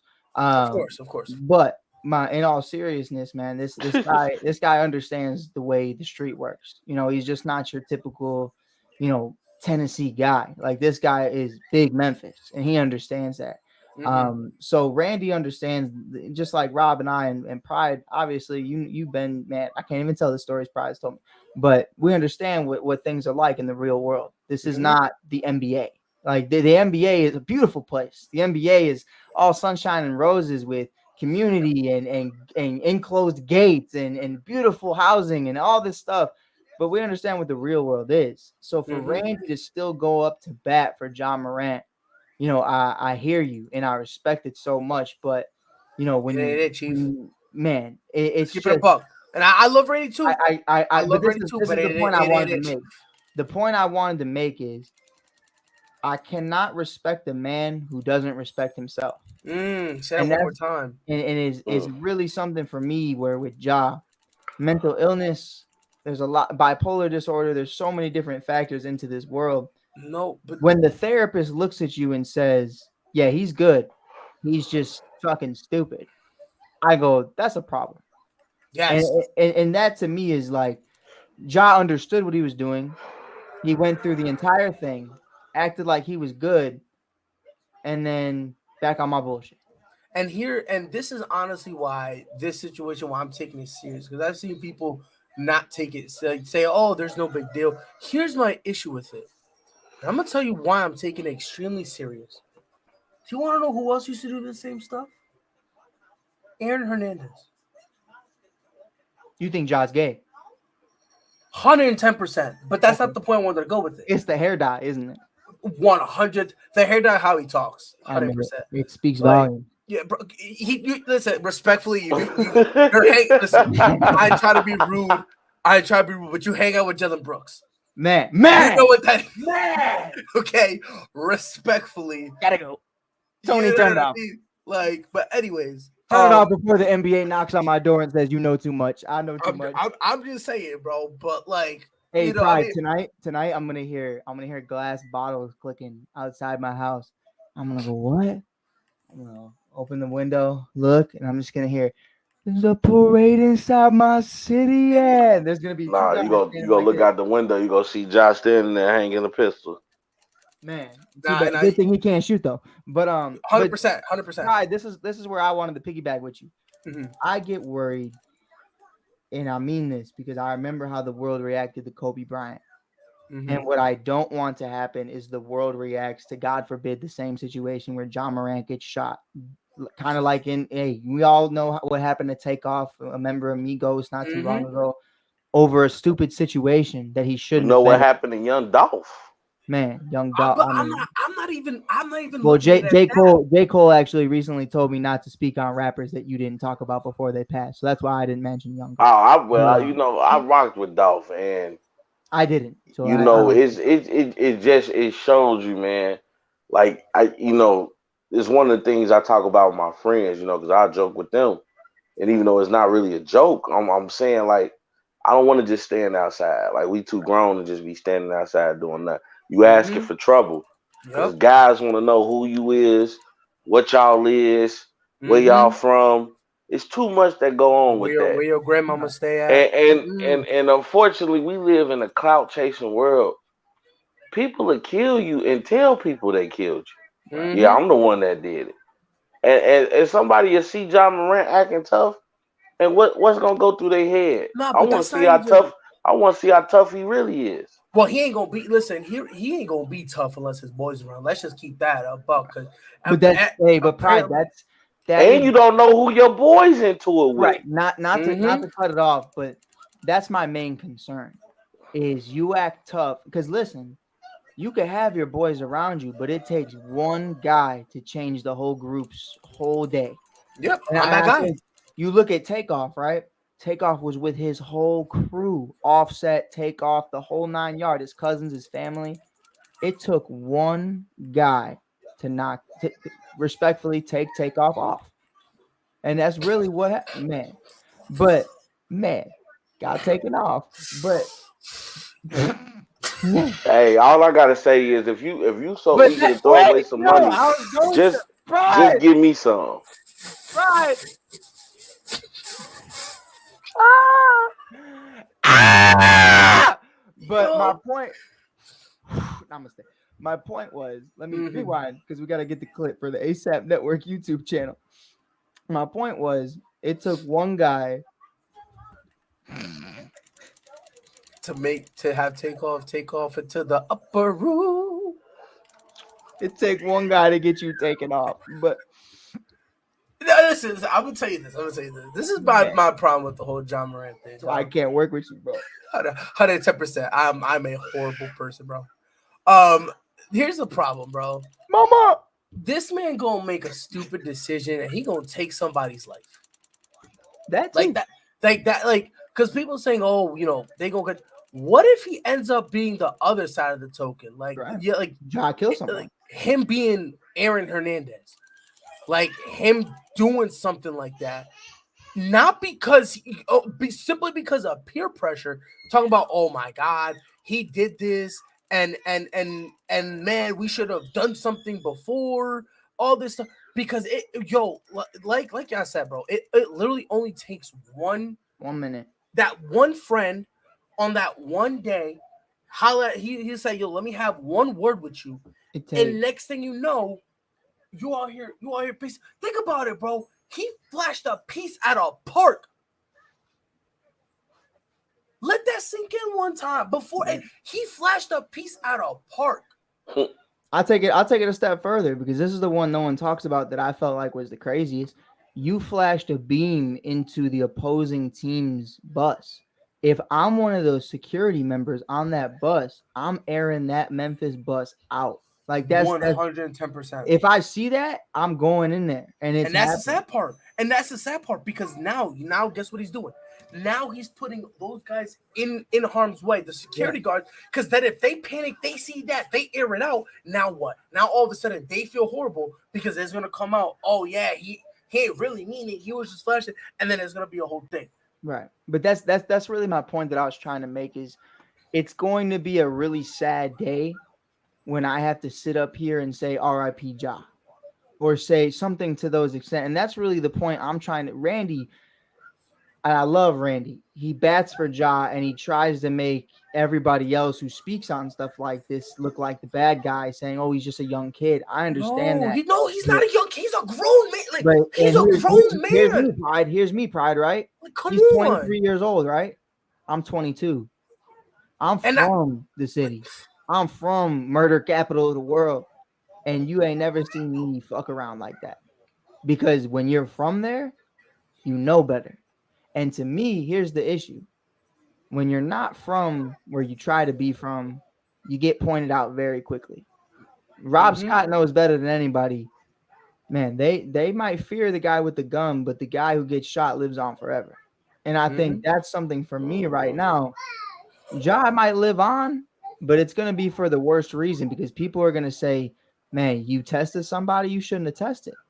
Like, and I'm going to name a couple people really quick.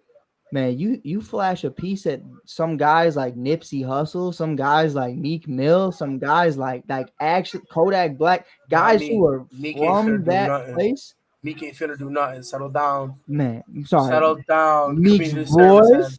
But hey, I'm just saying, real gangsters don't move like that. Right. Real gangsters ain't showing you nothing. But if you see a pistol from a real gangster, not to get off subject, that's the last thing you seeing. But here's my problem. With that, bro. I live forever. Ja, you're not that dude, even talking about this. Like, why is this even a thing? You have over $100 million, Pride. Like, what are you like? And that's the part that baffles me. Like, bro, you got your life set, right? Like, you got your life set. And let me address that because people are saying, oh yeah, it's because he's a kid. He's young. I'm a kid. No. If he's a kid, I'm a kid. And I'm not gonna sit here and say he gets a pass because I don't get a pass. But here's my thing. I do that shit, Pride. If I go out there and I do that shit, I go to jail. Like this guy gets to go to therapy. But let's keep it a buck out here. If we're gonna talk about it, let's talk about it all the way. Right.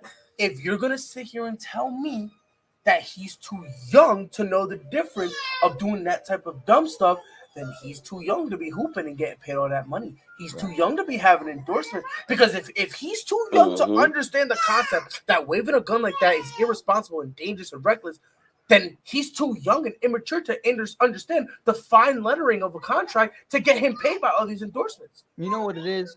Like, to me, the money's there. And I think that's something that'll never get taken away at this moment. I think I don't know about that. But here's what I'm saying. So it ends, right? It ends right now. Never gets a contract, never gets a dollar the rest of his life. Right now, Ja's like, man, I still got like 10 mil. He's getting paid. He's getting paid for the next 4 or 5 years. No, but what I'm saying is, say it all stops today. Cold turkey. Okay. Right now, he don't give a fuck. We know a guy who used to play with the LeBron James right now who still works at gas stations asking for money. We know a guy right now who, man, can't get this guy into rehab. So many problems going on throughout the league. And I think one of the biggest issues right now for me with Ja, and Rob Scott talks about it all the time, Ja Morant to me reminds me of one of those guys who 15, 20 years down the line after their NBA career, we talk about being broke. And that's at this very point in time. Obviously, that can change. He's a young dude. Like Randy said, he is a young dude, a young man. He's not a kid. He's a young man. And you know, financially, me, man, I be blowing through money like it's nothing. But it's something that I think at the end of the day, you look at it for what it is, and you look at Ja Morant. This isn't a financial issue. This isn't me looking at you as a businessman, which, by the way, you as a businessman look awful. You make Kanye West look like Bill Gates. Like, that's really what it is. But it comes down to, man, are you even going to be around to be able to see all this stuff? Because let's not even talk about, you know, God forbid something tragic happens to him. To Pride's point, a misdemeanor, an accident, something happened. And it might not be involving with a gun, even though you're treating a gun like it's a Louis bag, waving it around like it's not a $200 piece. It's nothing to glamorize about. You know, it's nothing crazy. But it reminds me of a Henry Ruggs type situation where this is the kind of guy that I would fear every single time this guy left practice, and I'd go, that might be the last time I ever see Ja Morant in a Memphis Grizzlies facility. Maybe not in life, but in a Memphis Grizzlies facility. Every time he leaves the court, I'd go, that might be the last time I ever see that boy, because you really don't know what's going to happen. And that's one of the most dangerous things in the world for a guy who's making over $100 million. And I think that's the biggest problem right now the Memphis Grizzlies got to face is, man, we used to talk about Zion. Still talk about Zion. Is Zion worth all this money? Man, at least I know where Zion's at. Zion's at home eating food. Like, that's it. At least I know where RJ Barrett is. He's building a house with all of his bricks. You know, that's really what, man. But Ja? Pride, where's Ja right now? God knows. Exactly. Like, let's keep it a buck. Like, God knows. Because even though all of this happened today, I still wouldn't put it past me doing some dumb shit right now. No, 100%. If I'm a betting man, right now he's chopping it up with the dude who recorded it. Doubling down. They're driving to their next place of doing stupid stuff. And Ja Morant right now just turned to his friend and said, "All right, Clarence, we're about to get into some stuff now." And they just got out the car. I don't know what they're finna do. Hold my bag. Huh? Hey, I have the Glock. Wink. Yeah, got the camera. Like that's what. Like you remember when Carlton pulled out a gun in Fresh Prince? Bro, shake it and whatnot, like completely like, not knowing what to do with it. Said, Carlton, put that shit down. Y'all ever seen what's that movie with dude, The Player? Oh, what was that? Y'all know what I'm talking about, man. When he was like dude with the afro. When he was like a player. He had like a bunch of women, and Will Ferrell was in the movie. And he pulled the ladies man. Ladies man. Hey, remember when Will Ferrell pulled out the gun? He turned around, looked like Childish Gambino, and This Is America. Man, he pulled out that gun. I'm telling y'all, bro, like it's getting to a point for me where like Go I'm on. not gonna sit here and say that like his career is over or anything like that because Right. I Nah, don't think but it his is. business career is over. He's not gonna That get any that sponsorships for a long time. that's what it Like, is. That's what I think what's gonna end up happening if he He's gonna get the keeps fattest Reebok deal ever. if he keeps Nike or and one about to make a Powerade, comeback. if he ends up keeping any of these, and I'm telling you this right now because I genuinely feel this. If he ends up keeping any of those, what's gonna end up happening? They're gonna put a clause in there. If you do anything stupid, not only are you going to forfeit everything, you're gonna have to pay us back every single penny we paid you. That's where this man is headed. And To I the think point where he's gonna look at it and go, "It's not worth it." And if you Right. gotta say that, you're doing something wrong. And I think to your point, Tony, before you go, I think had this happened the first time, 2 months prior to him signing that Nike deal, I think that clause is already in there. 100%. And honestly, Well, as bad as it sounds, I think it's going to take something like that for it to get through to him. Because I mean, you think about it. Yeah, they're suspending him. They may or may not fine him. They may or may not do little stuff like that. But it seems like to me, it's one of those. And I don't want this to be misconstrued. It doesn't really seem like he's being punished in a way that Ja considers a true punishment. Because it's If not. that makes sense. no, it's and not. you're right, it's no, not. You make perfect sense. You make perfect sense. And it's He's like basically he's gonna get paid vacation. right. And And it's on one that of paid those, vacation, he's still doing the stupid stuff that caused him to be put on a paid vacation. Here, right. Tony, here's $100 million. Go play with this stress ball in a counseling center for a couple weeks and go be cool. All right. Hey, Yeah, but to okay. Tony's point though, they have like clauses in these contracts about image No, and 100%. how your image can, Especially his because you're business. representing a brand.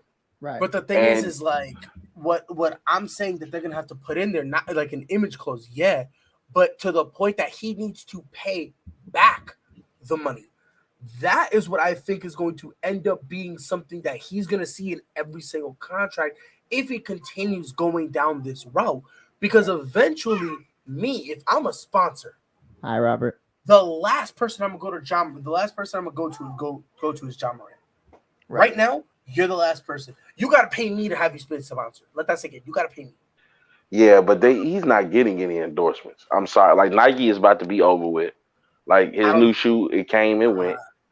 No, Nike not going. I'm telling you right now. Like that, Wait. you playing with fire. Really You quick. playing with fire. Little Literally. update real quick.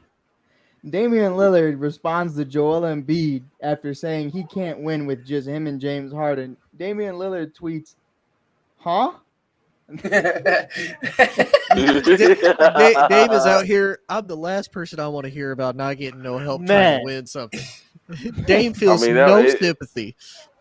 Dame said, Hey, "Shut your whore mouth." you know what? Joel Embiid can make that statement if you just went for like 35 and 18. No. Like, okay, you gave it all you had, bro. Right. But when you go for 15 and 8, And now if I'm Harden James goes for Harden, I'm 9 like, and can I 12. win with you? Fuck I is you don't- talking about? I don't know, bro. I think even if he did that, I don't think he's allowed to say it because at the end of the day, he can still say, "Well, I got James Harden on my team." Who's Dame got? Who's Dame's number 2? Yeah. We're gonna sit here and act like James Harden didn't just have 9 points as well. But I'm talking about at the end of the day, James Harden is a top 75 player. Oh yeah, but Klay He's Thompson. a top 75 Hey. player. Man, fuck Klay Thompson, bro. Not with the way Klay played in Game 6. He's supposed to have That's- 75. He's supposed to have 75 surgeries, and he's been a top 75. With the way he was, with the way he was playing in Game 6, he was close to having 75 bricks. Man, I'm it's saying, crazy bro. because Rob Scott switches up so fast. It's not even funny. Nah, bro. He made me so angry, bro. Him and Jordan Poole made me so angry. Man, bro. Because I'm gonna tell you this. I'm Count that right there. Count that I'm right gonna tell there. you this, Mike. Count that Mike, right there. Mike, Nah, let me Rob, tell I you don't want to hear something. that from you.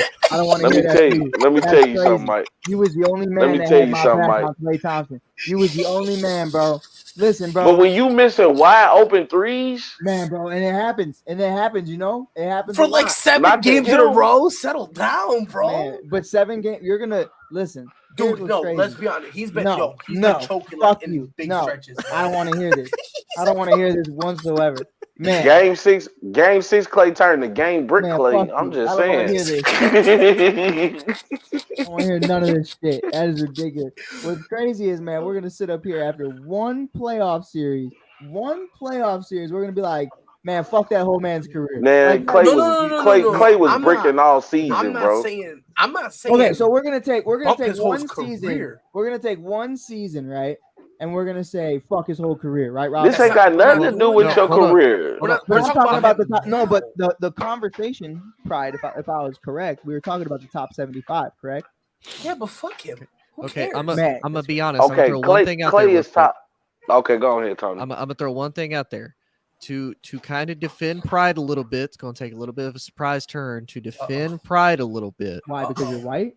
No, not because I'm white. Oh, okay. My name is not a Karen. I know Pride is a strong, independent man that is supporting his wife. So actually, his wife supports him, but nonetheless, I did the exact same thing to Jason Tatum against the Warriors. Or it's against Warriors.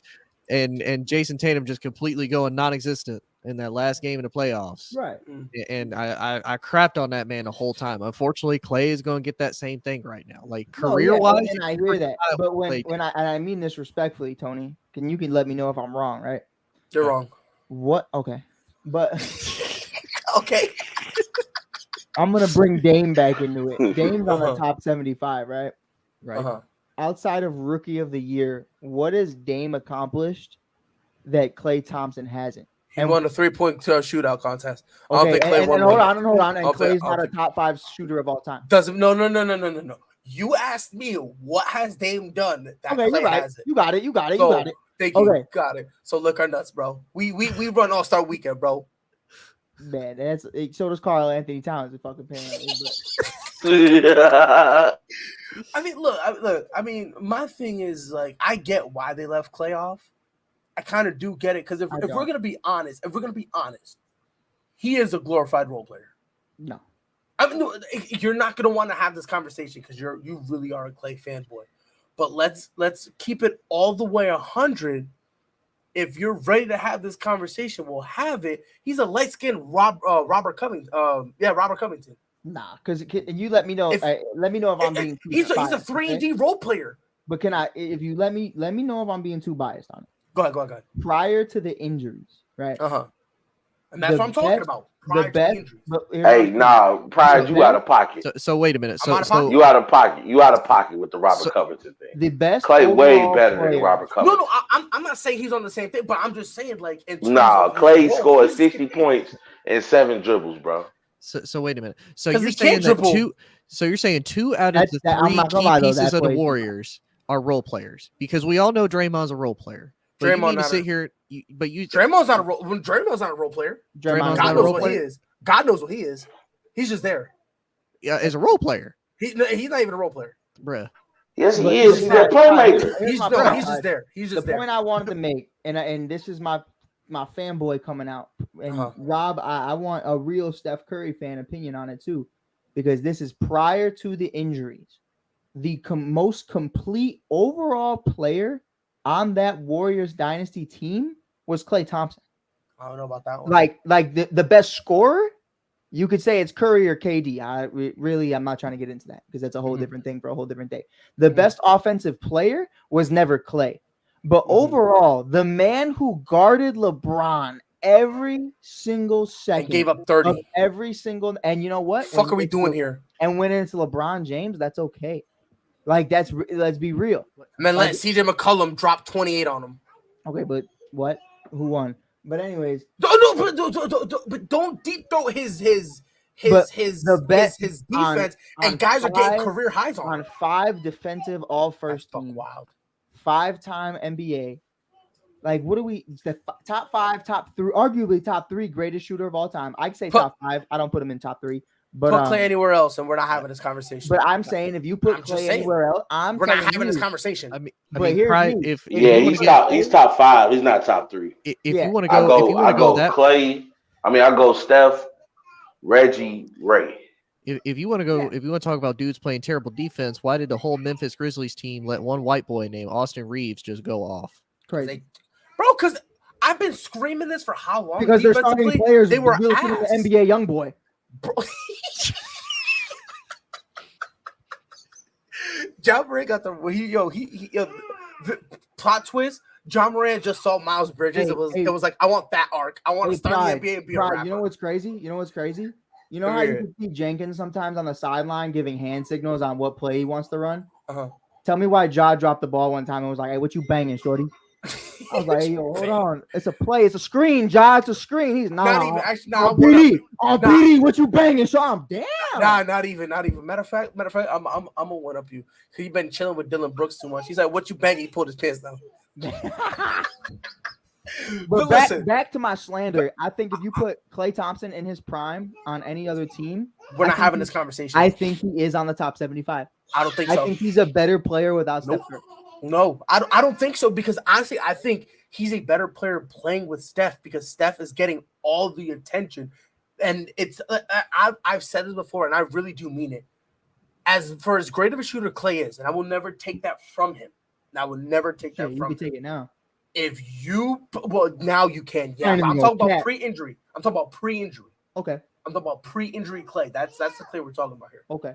If you put that Klay on any other team, if you put Klay in Portland, if you put Klay in Philly, if you put Klay, back when they had some solid teams, he is at best the third best player. He would be what Tobias Harris is in Philly right now. I disagree. And I think so. I genuinely think so. Because he would be a defensive version of Dame, and I mean that truly. No, what? No, thank you. See, Rob? No, I mean no. What? No, you're smoking. You would have been better off saying CJ, not Dame. And even CJ, Klay can't dribble. Klay is not a playmaker. That's Klay problem. Klay can't create.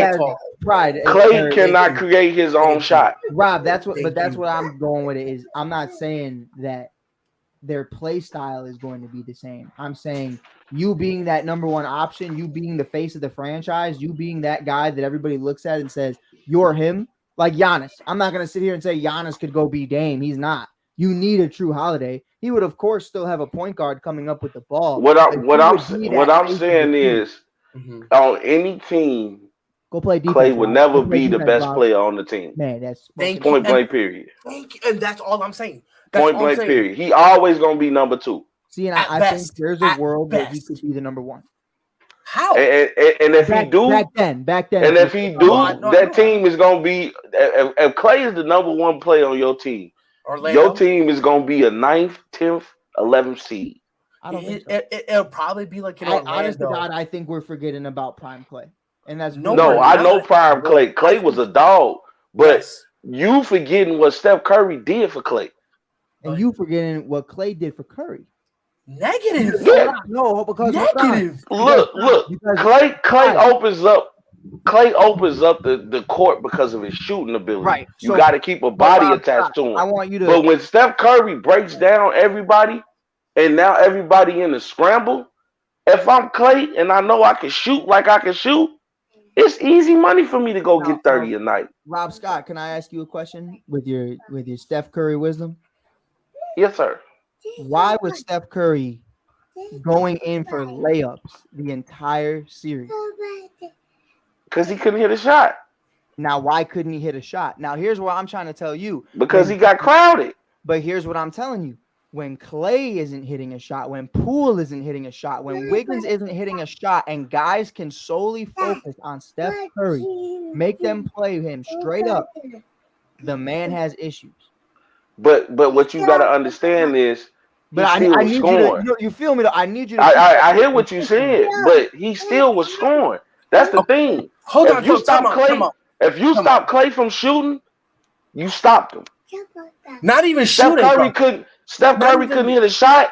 He said, "Fuck it, I'm going in the lane, and you're gonna have to stop me down there." Not even, and they couldn't. But Rob, not even that. Like Mike, you said something that's like the most telling thing. He had like 50 points on like 6 dribbles. Do you want to know why it was 6 dribbles? The man can't dribble worth a lick. I didn't say He that. can't. It was That's- the other white. I said that. Then I whoever said that, but Well, whoever it was, like It was he can't Lord. right, but worth he a can't lick. dribble. He can't worth dribble. a lick.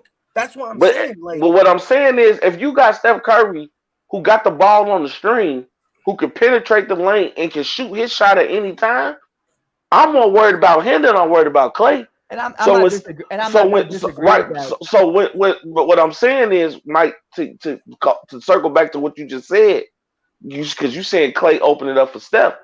If I'm Steph and I'm penetrating and now everybody focused on me, if I'm Clay Thompson, all I got to do is get to a spot where his eyes can see and I'm open. Right, and that was my point I was trying to make. Is I'm not saying that it's a one-sided thing. I said that's why I'm looking for the consistency, because I truly believe one doesn't do what the other did without the other.